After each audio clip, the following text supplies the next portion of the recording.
A young woman struggling to find her place in the world makes a series of risky yet seemingly harmless decisions, one of which will lead her into the grips of two sadistic men who have a very twisted and bizarre vision for her future.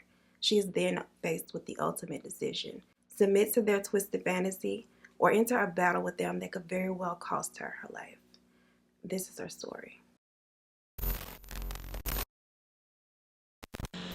If y'all saw my story, y'all know that the geese are back. All of the ice has melted. The lake has defrosted, and now those thugs are back on the street. So if you hear them outside my window, we just gonna pretend like we don't, okay? Ain't got time. In June of 1990, Andrea Hood, who had grown up in a very unstable and broken home, she decides that she is just gonna leave, run away at the age of 15, and just try to figure out life on her own. Just do her own thing. Portland, Oregon is the place that she decides that she is going to settle in, and now she just has to figure out a way to generate some income to take care of herself, because you know living ain't free. An acquaintance of hers suggests that she gets into sex work, that it's easy money, that it's fast, and you know it's just not that bad. And so she considers it. To Andrea, this doesn't sound like too bad of an idea, so she begins doing it. And it's not something that she particularly liked to do. Like, she really didn't like it, but the money was easy and it was quick and it was green and spendable, child. So she continued to do it and just decided that she would do that in the meantime until she figured out something else that she could do to generate some money and support herself. One of her nights is a particularly slow one. She really didn't pick up any dates. She had been out there for a while and she still hadn't even earned enough money to get a hotel room for the night. Then a car pulls up to solicit her services and she's like, okay, good, great. Initially, she has a bad feeling about this guy, like just from seeing him, period. And as she's talking to him, she's realizing like, he seems a little odd. She's very uneasy, but again, she needed the money. She was just trying to at least get a room for the night. This guy is very creepy. He's giving her bad vibes all around, but she decides that, you know, money is money. And she's already having a slow night, and it's not like he'd be the first creep that she ever had to entertain, and probably wouldn't be the last. So she talks herself beyond her reservations and she gets into the car with him.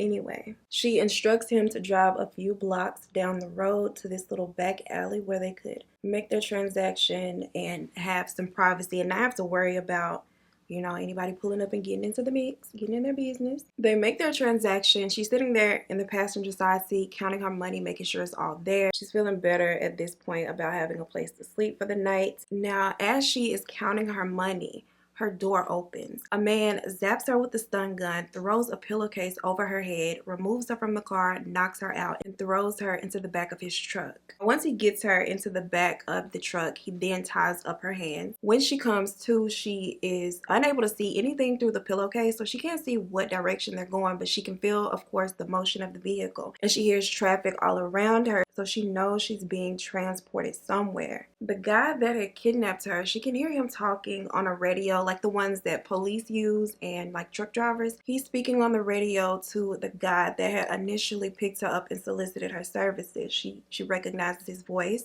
but they're both referring to each other as Bill, so she's very much thrown off by this. But more importantly than that, sis is wondering where they're taking her. All of a sudden, the vehicle stops and everything gets really quiet. They are no longer talking to each other. She can no longer hear the sounds of traffic, just nothing. It's just dead silence. Then she hears the sound of a garage door closing. Now, she had heard horror stories from the other girls about being kidnapped and like sexually assaulted and then released. So she figured worst case scenario, this was about to happen to her with these two guys. And then she just had to endure for however long and she would be on her way and be done with this. They remove her from the truck. The pillowcase is still over her head, so she can't see anything. She doesn't know where she is. Each man has a hold of each of her arms and they walk her into the house. They take her into a room, put her on a bed, and she is chained up by her limbs to the 4 bedposts. She is told by one of the guys that she shouldn't even bother to scream because the entire house was completely soundproof and nobody would ever hear her. They each get in bed with her and lay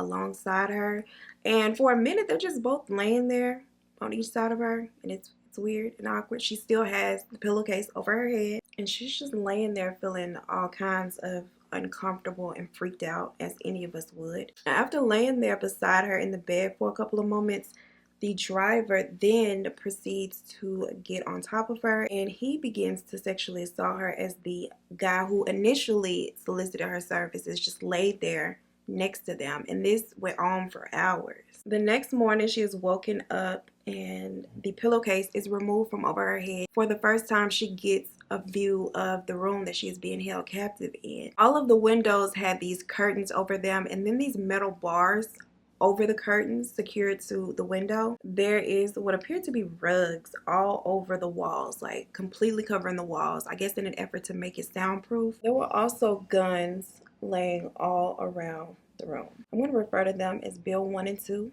Bill 1 being the one that initially picked her up, and Bill 2 being the one that came about after the fact. So Bill 1 comes into the room and he tells her that it's time to get cleaned up. He takes her into the bathroom, but instead of allowing her to shower herself, he begins bathing her, and he's like trying to take his time. He's like caressing her really softly and massaging her, and it's like, child, is really weird. She's very much uncomfortable. He's obviously enjoying this, and it's very uncomfortable for her, but she's just trying to endure and not put up too much of a fight because she don't know what these guys are capable of at this point. He removes her from the shower, and from there he begins to dry her off, and then he presents her with this t-shirt and this pair of women's underwear to put on. And then when she is dressed, he walks her back to the bedroom that they initially had her chained up in, and he stands her in front of this mirror. He's standing behind her, and he's telling her to say, "I love you, Bill." And she says it, and then he tells her to say it again, and he forces her to repeat this like over and over and over again. He then tells her that he has a surprise for her, and that surprise is, quote, "We're gonna be a family, you, me, and Bill," pointing to Bill number 2, who had entered the room by now. Now, she has no idea what this means or what it could mean, but at this point she realizes that things are about to be a lot more complex than what she initially thought that she would just have to endure for a little while. They then walk her out through the rest of the house, and as she is being walked through the house, she's looking for any type of way that she could escape this house. But she's noticing all of the windows are like the windows in the bedroom. They all have the curtains and the bars over them. The doors, every door that she passed had multiple locks, the type of locks that you had to have a key to open. And so she's feeling very hopeless that she would even have the opportunity to escape them, because there's no way that she sees that she can get out of here. They walk her to the kitchen where they put an apron on her and then tell her that they are about to prepare dinner and have dinner as a family. She cooperates because, of course, she has no choice. But the entire time, she's still looking around for any possible escape route. She sees a phone in the kitchen and makes a mental note that the phone is there, because if she can't physically get out of this house, at the very least, she could get to the phone and call the police. Now, Bill 1 notices that she has her little eye on this phone, and he warns her that she shouldn't even think about using that phone. And so she's like, goddamn. He also warns her that if she even makes it out of the house, that there are dogs outside that would rip her throat out before she could even make it outside the yard. And so she better not try that either. Once they finish cooking, they take her to the dining room table, and Bill 1 goes off and retrieves a Polaroid camera, the old school one that would spit out the picture as soon as you take it. And then he takes her picture while she's just sitting there. He doesn't say anything. He just takes her picture, and then he sits down. Meanwhile, Bill 2 is setting the table and making their plates, getting everything ready for them to eat dinner together. And the entire time that they ate, both of the Bills are eerily quiet. Like, they don't talk to each other. They don't talk to her. It's just the sounds of everybody eating. And sis hadn't eaten in over 24 hours at this point, so she eating too. Bill 1 finishes first, and when he does, he doesn't say anything. He just gets up from the table and leaves the room. He's gone for a couple of minutes, and when he comes back, he has this stack of Polaroid pictures that he had previously taken.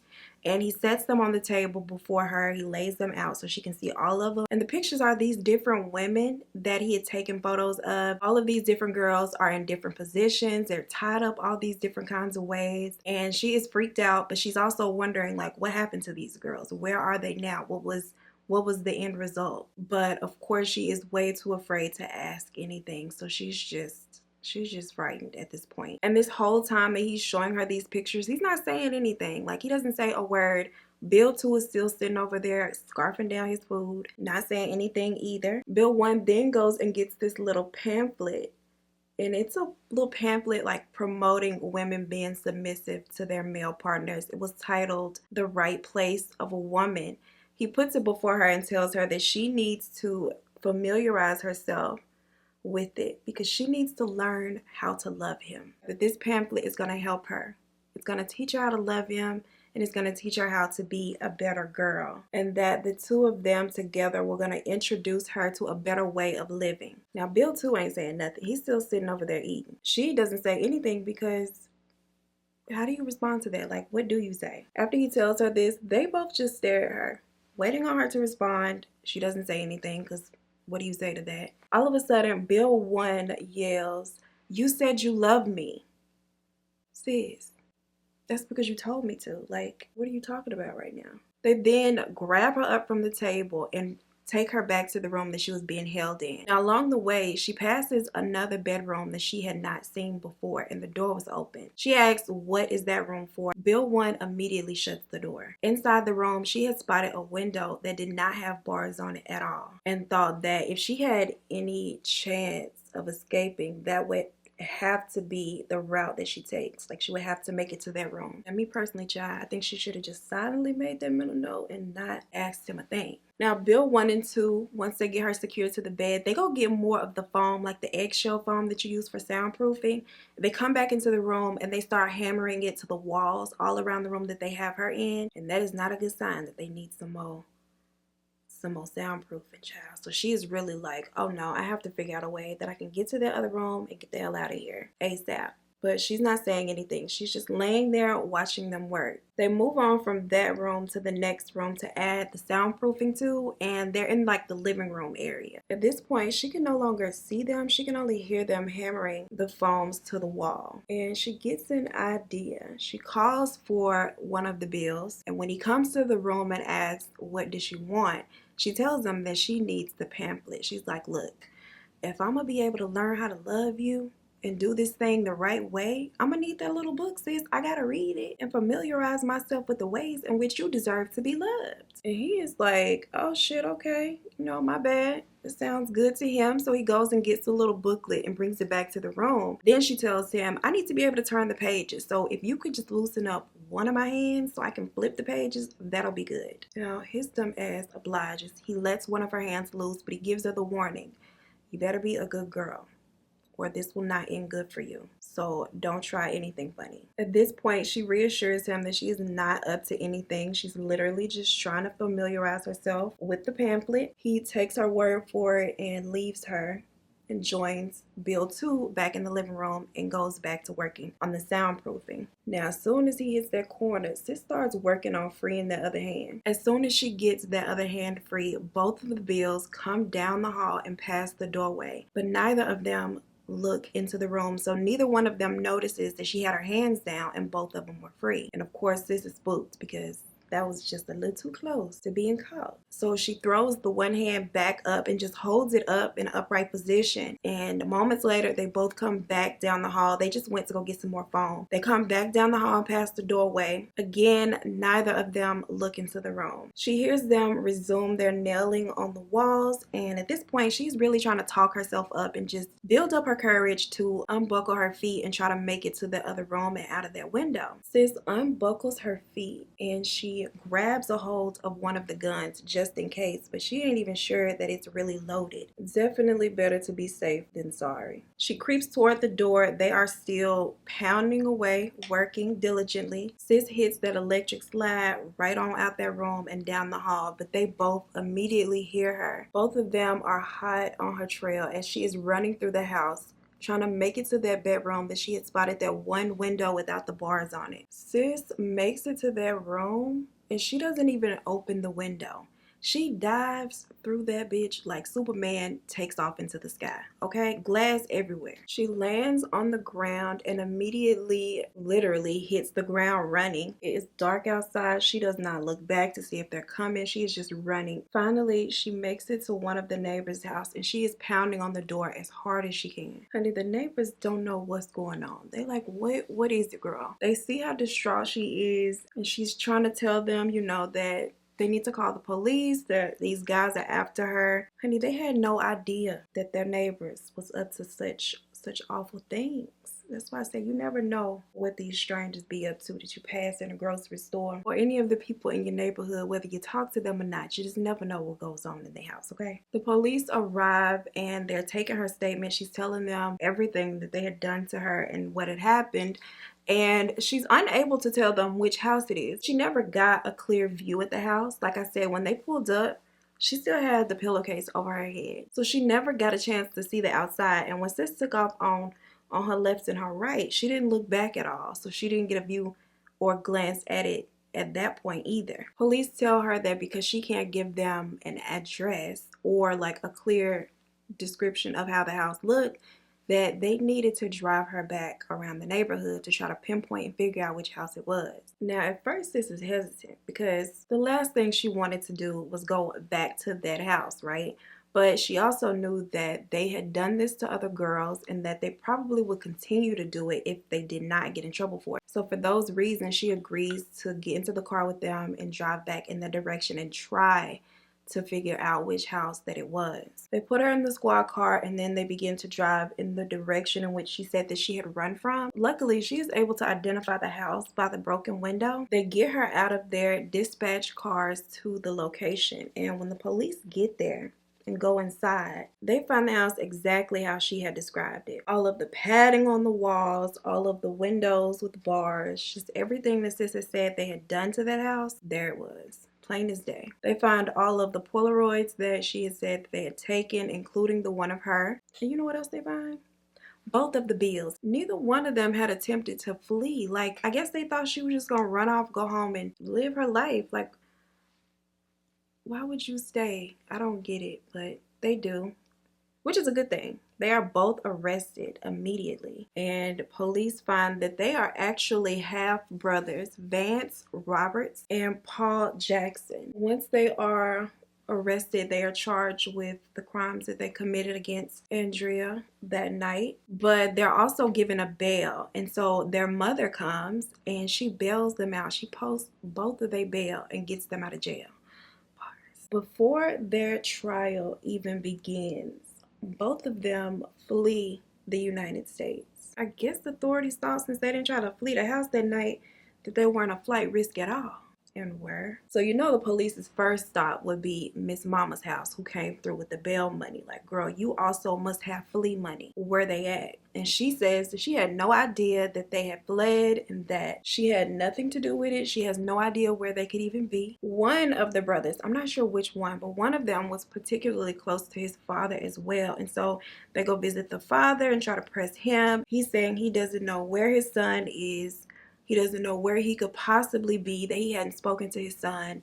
He don't know none of the things, girl. He don't know what's going on. A whole manhunt goes on for these two brothers, and nobody can find them anywhere. Like, they have no luck locating them whatsoever. It's as if both of them had just disappeared without a trace. There was no activity on their accounts. There was nothing the police could use to trace them to find out like which direction they had even gone in. And it was completely nuts. In 2006, 15 years later, Vance, aka Bill 1, decides to turn himself in. Sis got tired of living on the run and looking over his shoulder, and so he just decided, you know what, I give up. He finally has his day in court, and he is found guilty and sentenced to 108 in prison. And quiet as it's kept, but you know, loud as mama's gonna tell it to you. He looked like he'd already put in 108 years on this earth, so I don't know if it was the stress or what, but sis looked like he was just about ready to be up out of here anyway. Sis was definitely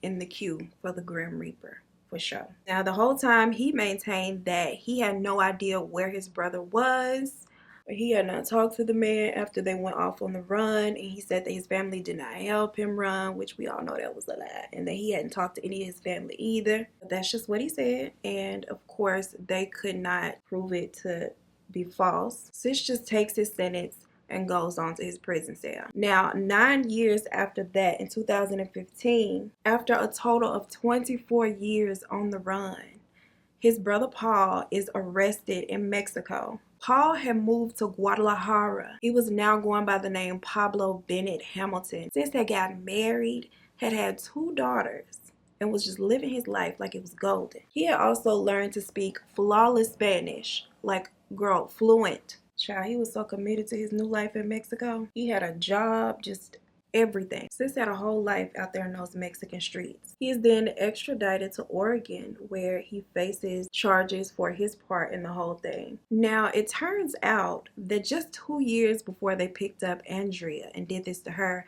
they had done this to another woman by the name of Michelle Dyrick. They had released her, though, within a couple of days. And we know that they had actually done this to a number of women because of the photos that they had. But when it hit the news, not one woman came forward and said that, this is what happened to them. Police attempted to identify the women to see if they were any of the local women who did sex work, but they were unsuccessful in finding any of these women either. They don't know if it's if the women just didn't want to come forward, or are the women even still out there? Did they meet a different fate than Andrea and Michelle? They don't know. They had no luck even getting the women's names. They had no idea who these women were, what their names were, just nothing. All they had were the pictures. They said that his brother was the true monster, and he himself was just a measly little accomplice simply taking orders, and therefore should not be held as responsible as his brother.